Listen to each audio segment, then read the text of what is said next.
ನಡುವೆ ಒಂದು ಒಳ್ಳೆ ಗುಡ್ ಸೈನ್ ಅನ್ಬೋದು. ಅಣ್ಣ ತಮ್ಮದಿರ ಮತ್ತೆ ಒಗ್ಗಟ್ಟಿರೋ ತುಂಬಾ ಖುಷಿಯ ವಿಚಾರ.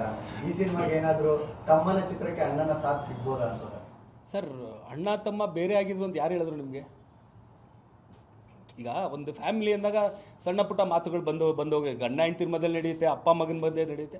ಸೊ ಆ ಥರ ಇರುತ್ತೆ. ಒಂದು ಈಗ ದರ್ಶನ್ ಎಲ್ಲೋ ಪಬ್ಲಿಕ್ ಅಪಿಯರೆನ್ಸ್ಗೆ ಹೋದಾಗ ನಾನು ಜೊತೆಲಿ ಹೋದ್ರೆ ಮಾತ್ರ ನಿಮ್ಗೆ ಗೊತ್ತಾಗುತ್ತೆ. ಮನೇಲಿದ್ದಾಗ ದರ್ಶನ್ ಜೊತೆ ನಾನಿದ್ದೆ ಅಂದರೆ ನಿಮಗೆಲ್ಲಿ ಗೊತ್ತಾಗುತ್ತೆ? ಸೊ ನೀವು ನೋಡೋಕ್ಕಾಗಲ್ಲ. ಸೊ ಏನು ದೂರ ಆಗಿರೋ ವಿಚಾರಗಳು ಇಲ್ಲವೇ ಇಲ್ಲ ಸರ್. ಅದು ಅದೇ ಒಂದು ಮಧ್ಯದಲ್ಲಿ ಒಂದು ತಿಂಗಳು ಒಂದೂವರೆ ತಿಂಗಳು ಸ್ವಲ್ಪ ಏನೋ ಮಾತಾಗಿದಾಗ ಮಾತಾಡಿರಲ್ಲ ಅಷ್ಟೇ. ಬಟ್ ಟಚ್ಚಲ್ಲಿ ಇದ್ದೇ ಇರ್ತೀವಿ. ಫೋನಲ್ಲಿ ಮಾತಾಡೋದಾಗಲಿ, ನಮ್ಮ ಅತ್ತಿಗೆ ಜೊತೆ ಇದ್ದೇ ಇರುತ್ತೆ. ಅದು ಎಲ್ತದೆ.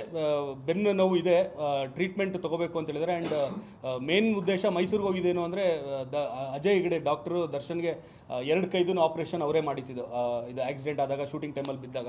ಸೊ ಅವ್ರ ಮೇಲೇ ದರ್ಶನ್ ಅಂದರೆ ಅವರೊಂಥರ ಫ್ಯಾಮಿಲಿ ಡಾಕ್ಟ್ರು. ದರ್ಶನ್ದು ಫುಲ್ಲು ತಲೆಯಿಂದ ಕಾಲವರೆಗೂ ಏನೇನು ಪ್ರಾಬ್ಲಮ್ಸ್ ಇದೆ ಅನ್ನೋದು ಅವ್ರಿಗೆ ಚೆನ್ನಾಗಿ ಗೊತ್ತು. ಸೊ ಅವ್ರ ಥ್ರೂನೇ ಇದು ಮೊನ್ನೆ ಎಲ್ಲ ತಿರ್ಗಾ ಹೋದಾಗೆಲ್ಲನೂ ಕಂಪ್ಲೀಟ್ ಟೆಸ್ಟಿಂಗ್ ಇನ್ನೊಂದ್ಸತಿ ಮಾಡಿದ್ದಾರೆ. ಸೊ ಅವ್ರು ತೊಗೋತಾರೆ ಡಿಸಿಷನ್ ಏನೇನು ಮಾಡಬೇಕು. ಮತ್ತು ಈಗ ಡೈಲಿ ಫಿಸಿಯೋಥೆರಪಿ ನಡೀತಾ ಇದೆ. ತುಂಬ ನೋವಿದೆ ಅವ್ರಿಗೆ.